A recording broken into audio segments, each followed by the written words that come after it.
Magandang umaga! Kumusta po? Narito po ulit ang update natin para sa lagay ng ating panahon.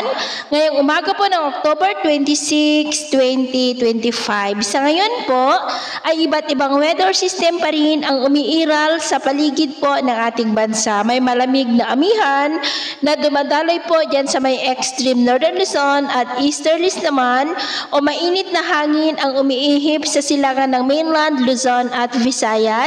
At mayroon pa rin pong intertropical convergence zone dyan sa may Mindanao. Ang ITCZ ay tinagurian po yan na breeding ground ng mga sama ng panahon dahil dyan nagsasalubong ang dalawang magkaibang hangin na mula sa northern at southern hemisphere at gaya po ninyong nakikita ay nakakarabuo na po yan ng makakapal na kaulapan at may sirkulasyon na rin po na nandyan sa may south of Mindanao at posible na may LPA na mabubuo anytime within that ITCZ at posible na dadaan dyan sa may southern part ng Mindanao at kikilos pakanluran, posible rin na dadaan dyan sa may Palawan patungo po sa may West Philippine Sea at kung sakali na lalakas yan bilang bagyo ay tatawagin po sa local name na Bagyong Tino kung nasa loob pa po ng PAR. At ito naman ay pinapakita ng forecast model nating ginagamit hanggang po sa susunod na 2 linggo.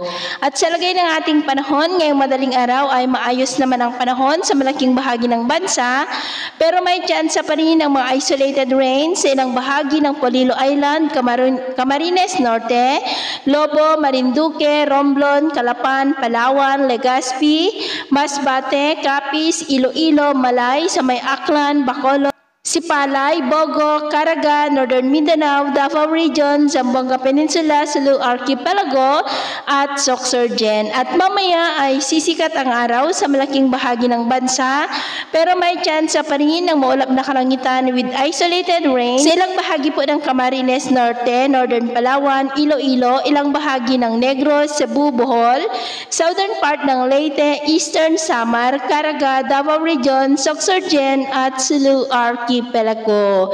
At mamayang hapon, mas maraming lugar ulit ang makakaranas ng mas maulap na kalangitan with isolated rains, lalo na po dyan sa malaking bahagi ng Mindanao, Visayas, Southern Luzon, at ilang bahagi lamang ng Northern at Central Luzon, kaya mag-ingat po tayo sa posibleng mga banta ng mga pagbaha at pagguho ng lupa, lalo na at posible ang may kalakasan ng mga pag-ulan ngayon sa ilang bahagi po ng Mindanao. At sa atin naman po mga baybayin, wala naman po tayong nakataas na namang gale warning signals, pero ba yung pag-iingat lamang po kung papalaot tayo para po mas makaiwas sa mga sakunang pangkaragatan. So ito po ang latest update natin sa araw na ito. At ako po muli si James na nagsasabing sa kahit na pagsubok po na darating sa ating buhay, huwag na huwag po tayong mawawalan ng pag-asa. Thank you and God bless!